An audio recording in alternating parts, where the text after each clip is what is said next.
Hey, welcome. Hello, hello. This is Sunday, March 19th, and we are in a intense time. March of 2023, super intense. And we have the transmission of Gene Key 25 right here to show us the way.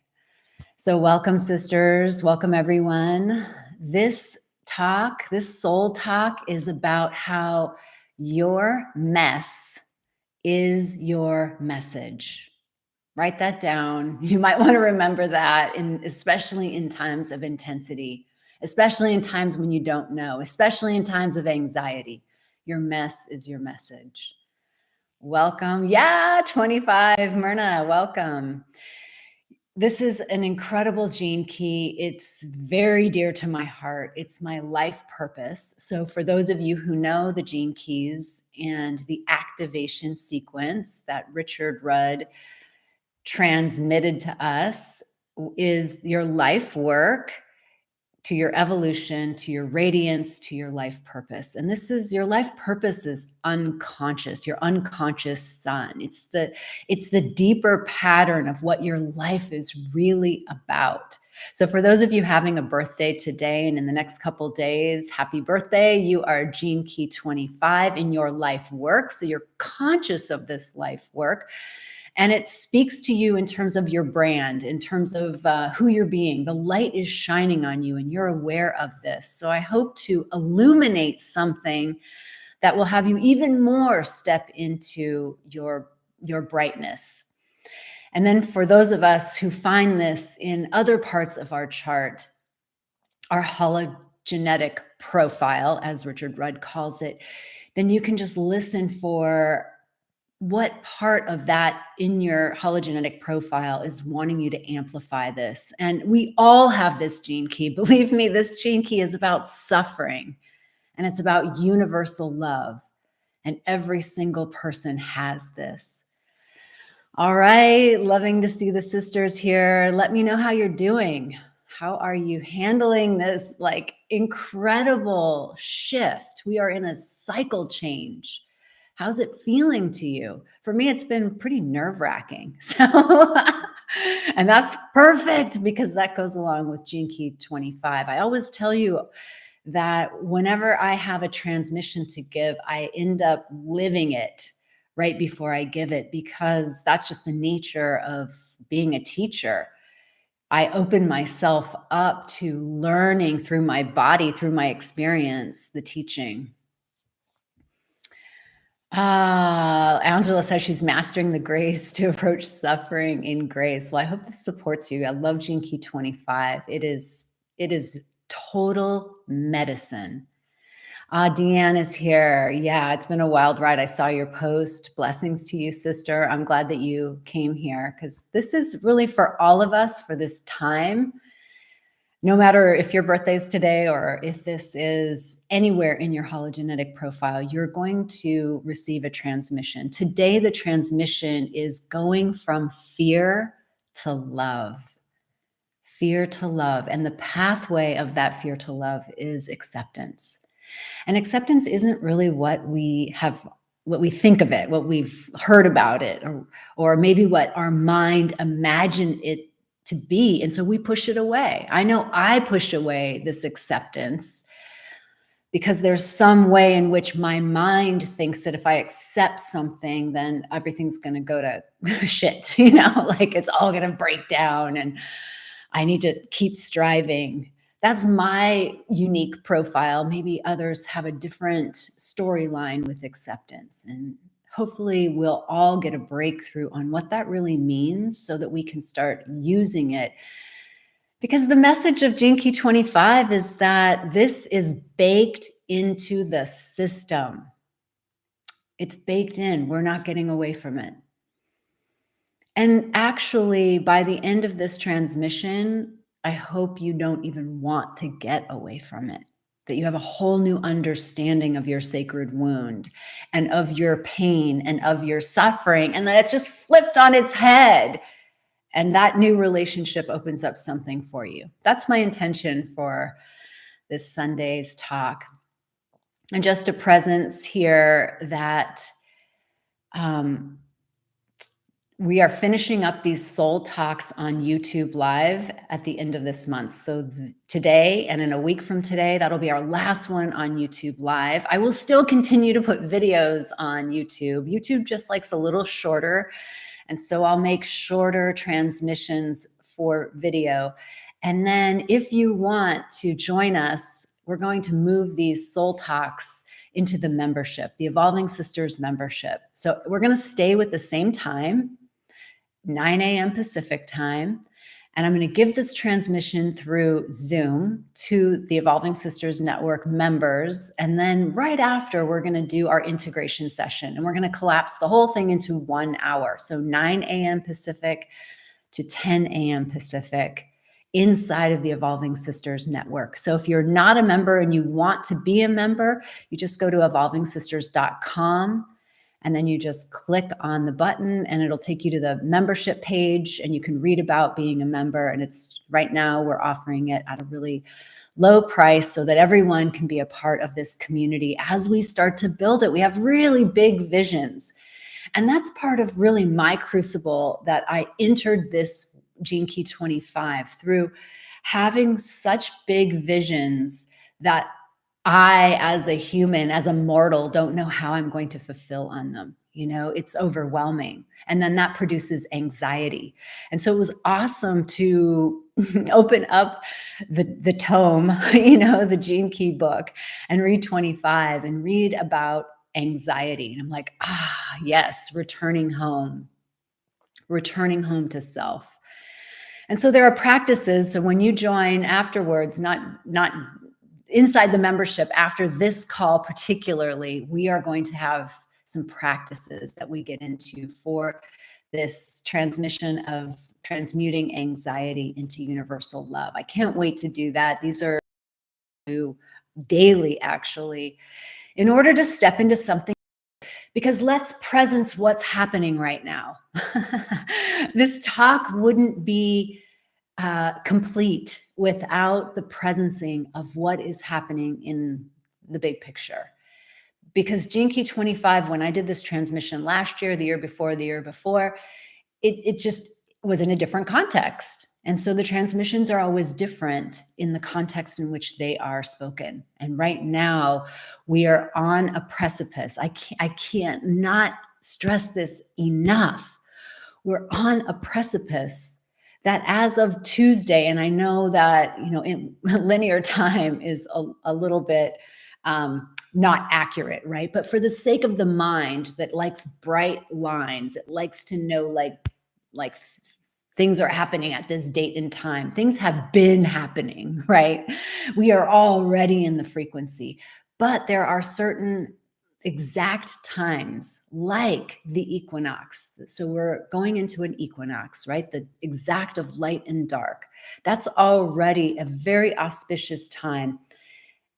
And at the same time, it is the new moon in Aries, right at the same time. And that is the beginning of the astrological new year, that whole thing right there. So really, we had a pretty rocky start to 2023, but now we're really understanding that that was because there is a lot of release mechanisms. And we're still, I mean, this isn't over. We're still going to go into some release mechanisms as we cross over. We're going to have a chance to have this eclipse wormhole to release even more. But what's really important for all of us to know, and that the reason why things are so wobbly and so mutable and changeable, and there's nothing to grasp in the outer world. If you do, what I notice is that it evaporates, it changes. And so all that change is sitting in a context called the end of an old cycle and the beginning of a new cycle. This is truly the Aquarian Age. And we've been saying that since 2011, and that's totally fine because these ages are not one date. But these little moments are showing us these threshold crossings that we as humanity are moving toward and over. And we have just we are just on Tuesday crossing over this threshold that puts us into the Aquarian Age. Now, Pluto, shortly thereafter, goes into Aquarius, and really for the rest of a lot of our lives, that's Pluto in Aquarius. We have never lived with those particular transits. We have lived with Pluto and Aquarius, but not those particular transits that's making up the world in which we're living right now. We're also 0 degrees Aries in the new moon. So that's the world axis point. And that means that all of us are experiencing this. This is a collective moment. So all your shit, everything that's happening, all your anxiety, all your fears, all your suffering, all your joys, all your opportunities, all of everything is experienced collectively. And it's experienced emotionally as well. So welcome to that, as as we are humans going more into the solar plexus and the vast space of, or the vast body of emotions that we really have not yet even touched.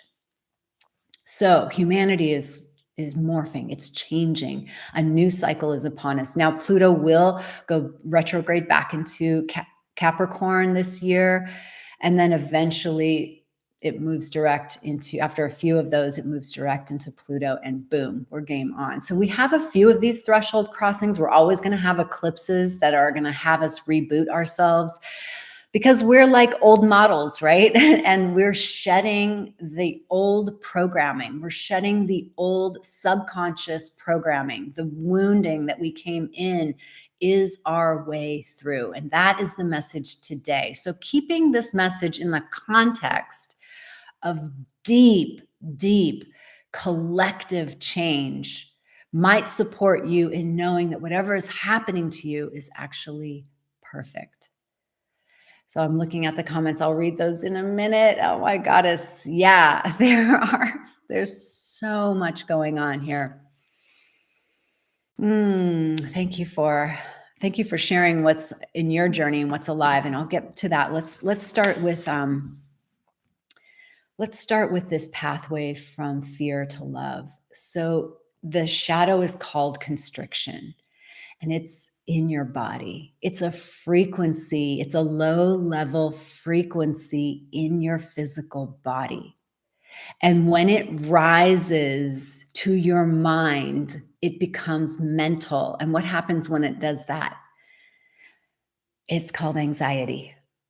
So this low-level pattern of constriction, and you can just feel it in your body when you tighten up. And how does that show up? It can show up in like your neck, your shoulders, your jaw, your posture, or the way, and not even or, and all of that is a physiological response to a pattern of rigidity, of shutting down.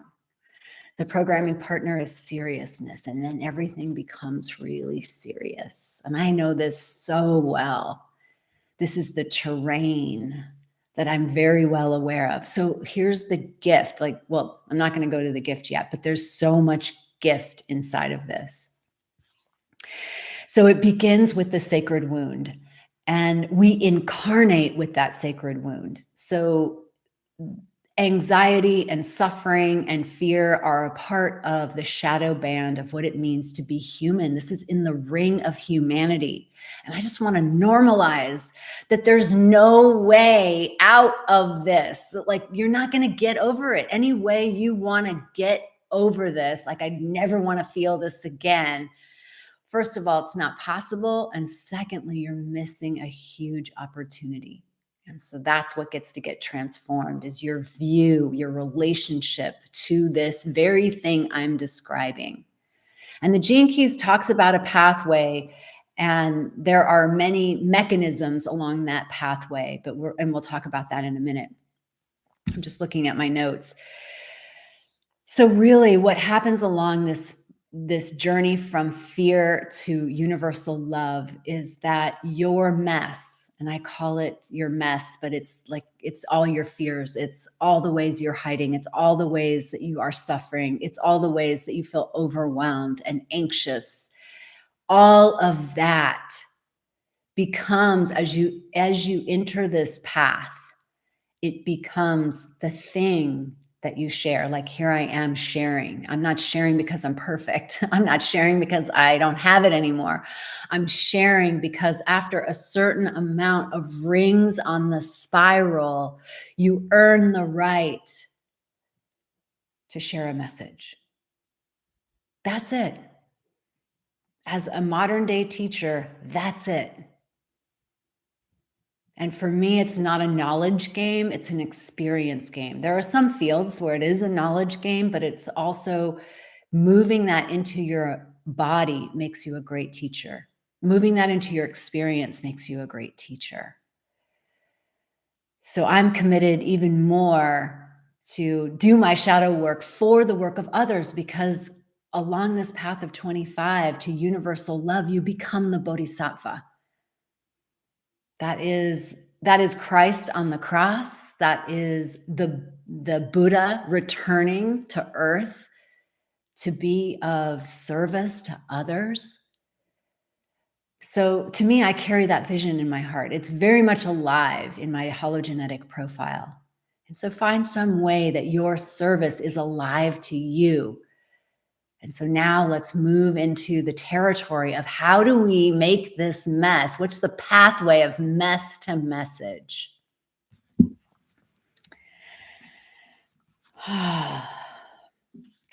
Let's also name, before we get to this passage, a couple things that those of you who are listening have received the call.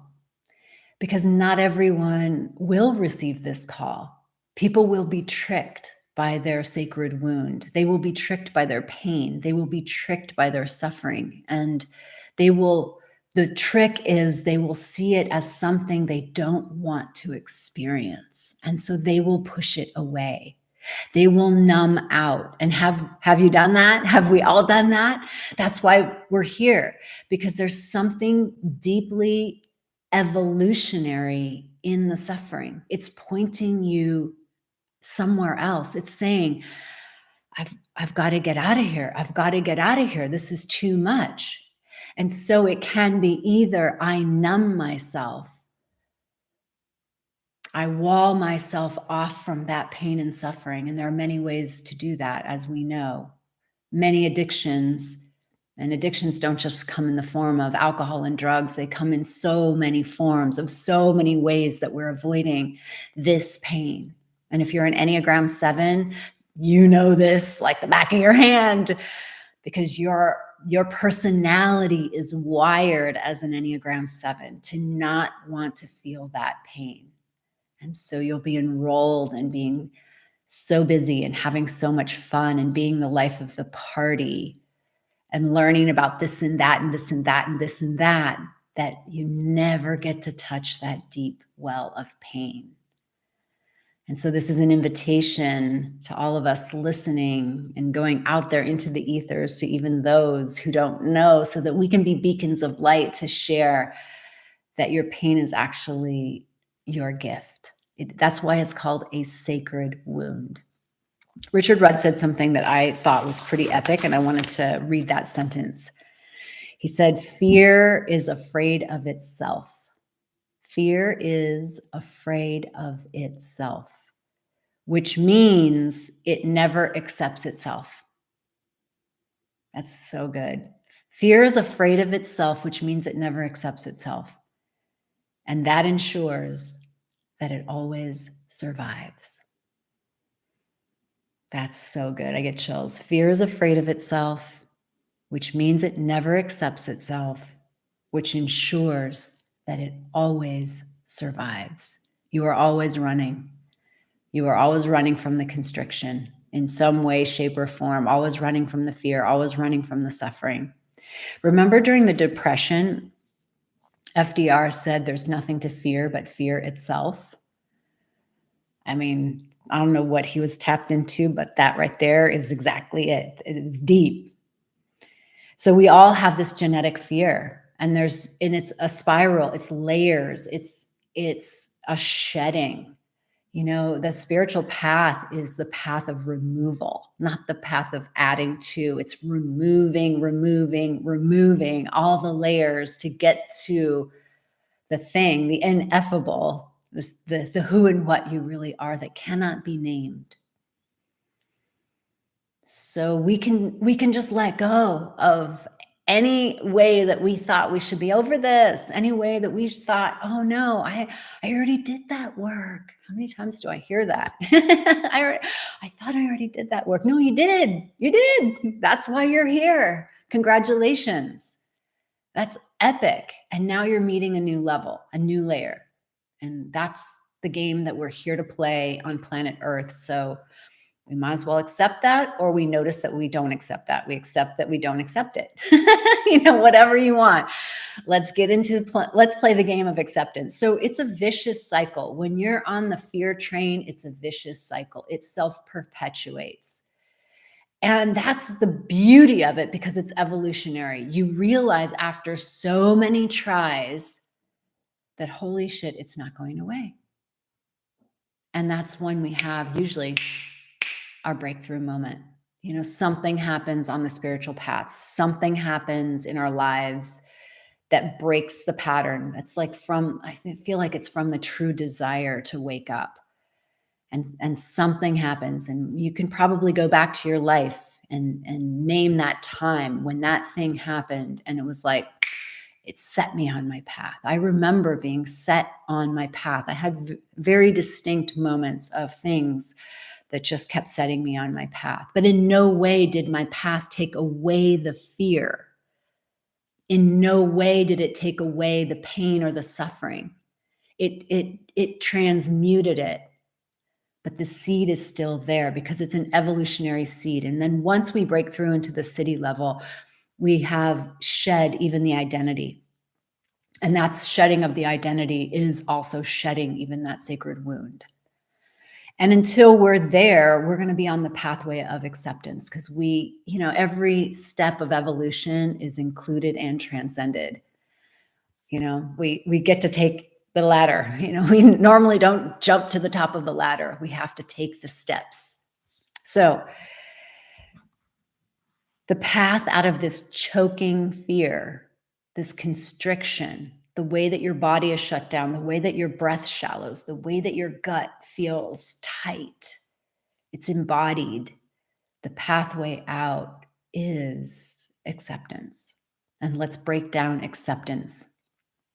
There are many ways of this. One of my friends uses, she coined this see, choose, love as her 3-step process. Richard Rudd says, acknowledge, accept, embrace. So let's talk about, how do we use this? How do we wake up? Like, to me, the sign of pain and suffering is a sign of waking up. And so we turn inward. If there's a tendency to project it outward, especially onto another person, then we're just delaying the opportunity. It will still come, because as as Jack Groverland at the Unity Church would always say, like, the universe is honorable. It will give you another opportunity. So yes, you will get another opportunity.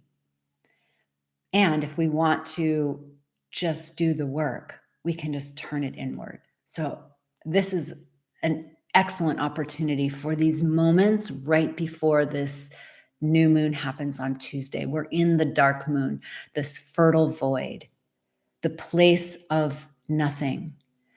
So take yourself on a journey to go inward. And when we acknowledge, look at me, I'm striving. Look at me, I'm afraid. Look what's happening here.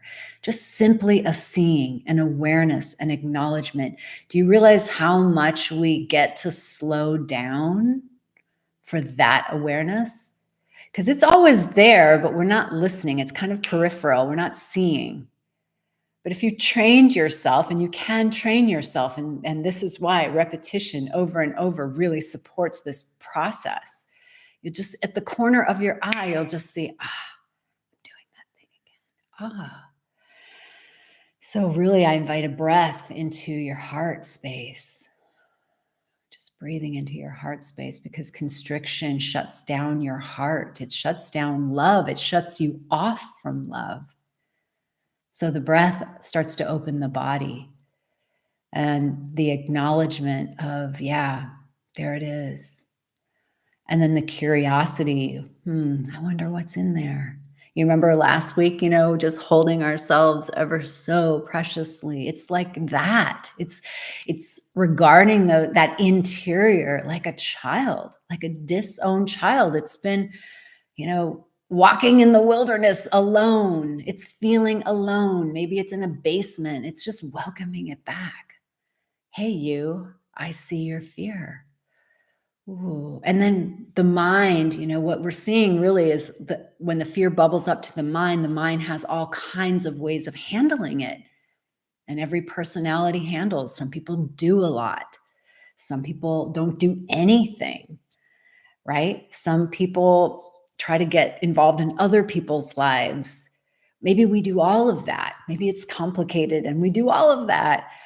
Parts of us avoid, parts of us overdo, parts of us try to control, parts of us get rigid, parts of us like to give advice to other people, parts of us just like exercise or schedule the next trip or all the things. And none of those things are bad in and of themselves. It's just their mental ways of handling a very visceral stress.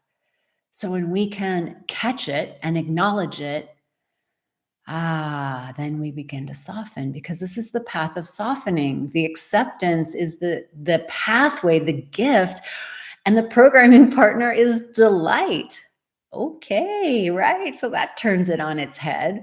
So how can we enter this holy, sacred place through acceptance and delight? Curiosity. That's one way, getting super curious. What's underneath? Softening your sit bones. Just even now listening, right? Letting go of the tension in your shoulders, letting go of the tension in your jaw. Even like dropping your lip. I noticed that just right away drops everything. It drops that stress. It drops the holding. Yeah, and then I have to soothe my mind, and I say to my mind, yeah, no problems are ever solved in that space. So don't worry, hang on. An idea is going to come through, but it's going to come through my softness, my embodiment. So we acknowledge, and then we begin to accept. It's just, this is what it is. This is where I find myself. In this space, I like to generate a very powerful context. Because it's not just this is what it is what it is. There's power in a powerful context. And I just gave you one at the beginning of this transmission. And the powerful context for me is, wow, we are collectively in a liminal space, in the space in between. And so, yeah, what you imagine, I have the gift of idealism. What I imagine and what I can vision for the Evolving Sisters Network is not yet in fruition. Yeah, right. And great that it isn't, because if it was, it would be broken down, right? Because that's where we were, that's what was happening. We were in breakdown. And now something new is coming, and as a new being. So this is context. This is the words I'm telling myself as creating the new context. Because why? There's whatever is real is what I tell myself is real. So I'm telling myself, I'm feeding myself a powerful context of, yeah, here's the thing. You're in a liminal state. Look at your house. It's got white walls. Yeah, I don't love that. Right? That's a liminal state. That's a state in between. It won't always have white walls, but it does now. Has a lot of open space. You can probably hear an echo. That's because there's nothing in here. Will that be that way all of the time? No, it's a liminal space. And it's right on track. So find a powerful context for yourself. These are my powerful contexts. Now, what's yours? So that's how I accept that from the acknowledge, accept. That's my acceptance. I accept reality. I accept that I'm here. This is the way it is. And guess what? It's a process. I'm not going to jump. I'm not going to leap out of this. And I wouldn't want to, because the person I'm becoming as a result of this cauldron is the person who can have the things that are in my ideal, right? Because we are on a pathway of becoming. Whatever it is that is your desire to become. And you can check in and find, like, do you desire, like, I like the archetypes. I use the archetypes in my desire to become like I love Mother Teresa and Braveheart and powerful feminine leaders. Like, those are my archetypes. And so in order to step into those archetypes, I'm on this pathway. I'm growing in my consciousness and my awareness of my consciousness. So use the archetype. Maybe you're a green Tara. Maybe you are the archetype of love. You're the lover. So that will have you experience, I mean, this is the archetype of love, this Gene Key 25. So you might be experiencing so much suffering, and so then give it a powerful context, because to experience the powerful suffering and to turn into make it your friend makes you the vehicle of universal love. That is how it works. You don't skip this part, not in Earth School. Okay, so acknowledge, accept, and then embrace. Now, embrace to me, and Richard Rudd has like physical, mental, and emotional. To me, they're all the same. So you can, if you want different ways of looking at it, you can read his descriptions. To me, it's all the same. It's all physical, it's all emotional, it's all mental at the same time. And so my breakdown is a little bit different. And then when I get to the embrace piece, my embracing is this very notion that this is happening for me. This is my path. This is my way in. This is everything. My message is everything I want is hidden underneath that shadow. Because who I really am is a bright fire. Who you really are is a bright, shining fire. You are a star, a supernova, lit up. And everything on top of it is for us to excavate and discover, because we are archaeologists. We came to Earth School to be archaeologists, to find what was never lost. Isn't that awesome? To come home, to be the who and what we really are, to discover it. I mean, what a brilliant play. If you had to make this up, I mean, how brilliant, which you did make this up. And you did say, I'm going to go on this journey, and this journey is going to be forgetting to remembering, through the pathway of suffering, through the pathway of pain, through the pathway of anxiety. And I have the keys to the kingdom. And the keys to the kingdom means that I can unlock the code. And the code is the very thing, that chalice. You remember in the Raiders of the Lost Ark, it was the simple chalice. It was the thing nobody wanted. It wasn't bejeweled. And in my case, in this metaphor, it's like the dirty, ugly thing that everyone wants to avoid. It's like, no. That embrace means I get it. It's the keys to the kingdom. And so I go inside of it, and I'm willing to walk in the muck. I'm willing to feel it all, not personalizing it, but feeling it, letting my body shake with tears, softening into, you are allowed to be here. You are allowed to be here. Whatever that is, you're allowed to be here. And what does that do? It penetrates the illusion of fear. There is no more fear. When you do that, there's no more fear. It's gone, because it was an illusion. And remember, fear keeps us, it perpetuates itself by saying how afraid it is to go there. But once you go there, you have popped the bubble and there's no more fear. And there you are with the jewel of you. And you see now how your mess becomes your message. And you just want to share it with the world because you want everyone to know that you, inside yourself, have the keys.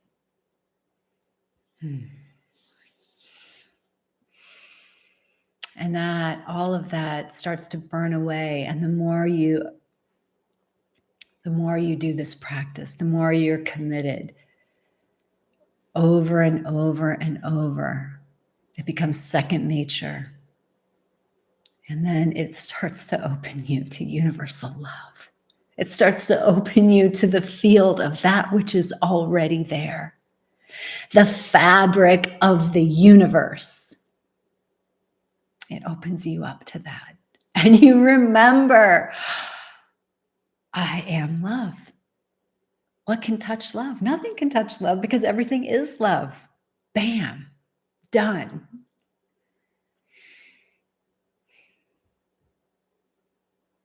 And then you're of true service. Your life is of service. Yeah. Yeah, CJ says the madness is temporary. It's true. So let's see if there's anything else here I wanted to share.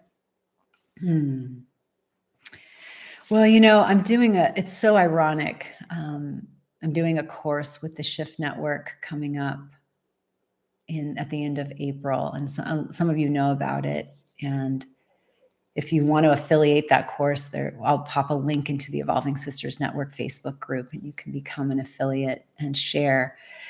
But it's so interesting because really what this activation, it's a soul activation and it's creating these portals to the non-ordinary through mudras and soul symbols and mantras. It's a lot like the World is Your Oyster workshop that I did. And the premise of it, the core of it, and here's the teaching that segues with this Gene Key 25, and that is that the fighting of reality keeps us in an entire matrix. And the way to break through is to see that you're fighting reality and to soften into what's so. And that softening into what's so will give you ideas. It will give you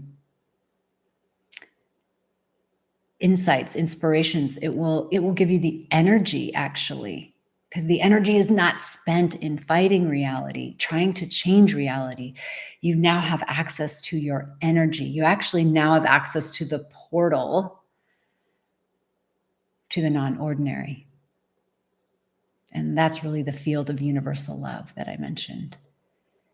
And then we are learning as humanity, as we are evolving in a body, we're just learning how to do that. We're learning how to keep accessing the truth of who we are. We're learning how to stop fighting reality and really sink into, wow, I'm just looking around my space like, wow, let me contact what's so.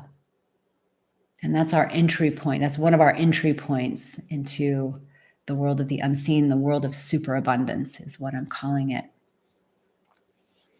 And that superabundant world isn't about having things. It's about being a person who lives in contact with this field of universal love. So sisters, thank you for being here. I've loved having this YouTube live. I love all of your comments. I'm going to go back and look at all of them. Thank you for being in presence with me through this etheric plane called the internet. And I look forward to seeing many of you as we step over into the membership starting April 2nd. That's Sunday, April 2nd. And thank you for just being on this journey. I'll see some of you who are in the membership already. I'll see you on the Zoom call. And so let's rub our hands together. Thank you, Lori Grace. Thank you, Gaia, Angela, Deanne, CJ, Katie, Patty, you're here, Dana. And let's just blast out love through our palms, knowing that our hands have this ability to heal. They have the frequency of healing. And so imagine yourself just extending light to all the sisters on this live stream or on the replay, surrounding us all with just beautiful gold light in remembrance of universal love, in remembrance of who and what we really are, in deep, deep gratitude for the path we have walked. It's not easy. It is not easy. There's so many traps. And so just like the archetype of Indiana Jones, the archetype of Wonder Woman, we take on the challenge. We take on the challenge to remember who we are. And so we gather all the positive energy we have generated here, all this beautiful divine Shakti, and we dedicate it to the merits. May all beings benefit from the merits of our efforts. Namaste. All right. Lots of love. I'll see you next Sunday, and some of you I'll see on the Zoom call with the sisterhood sessions.